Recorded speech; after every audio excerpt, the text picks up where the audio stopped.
बहुत समय पहले विंध्याचल पर्वत पास के पास एक छोटा सा गांव बसा था। गांव के लोग माता रानी के भक्त थे और हर साल नवरात्रि में विशाल जागरण रखते थे।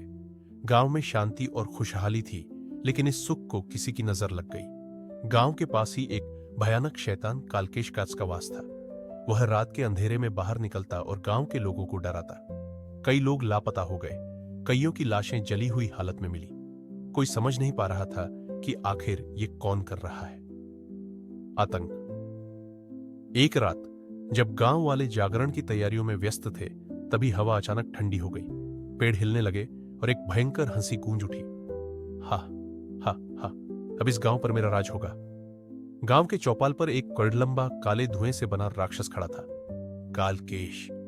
उसकी आंखें अंगारे जैसी लाल थीं और उसके हाथों से काले जहर की बूंदें टपक रही थी। गांव वाले डरकर भागने लगे, लेकिन तभी मंदिर की घंटियां जोर जोर से बजने लगी।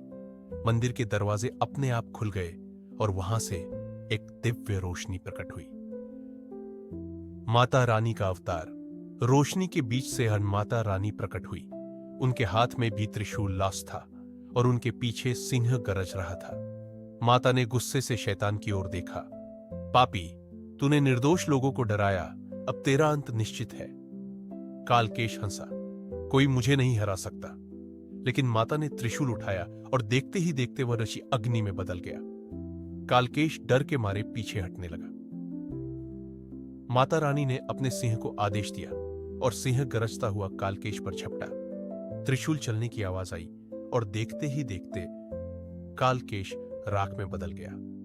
गांव वाले माता के चरणों में गिर पड़े और जयकारे लगाने लगे। जय माता दी। माता रानी ने आशीर्वाद दिया, जब भी अधर्म बढ़ेगा मैं धरती पर आऊंगी। और फिर माता उसी रोशनी में विलीन हो गई। उस दिन के बाद गांव में फिर कभी कोई बुरी आत्मा नहीं आई। और आज भी उस गांव के लोग हर साल नवरात्रि में जागरण करते हैं, क्योंकि वे जानते हैं माता रानी हमेशा अपने भक्तों की रक्षा करती है। जय माता दी। ओम।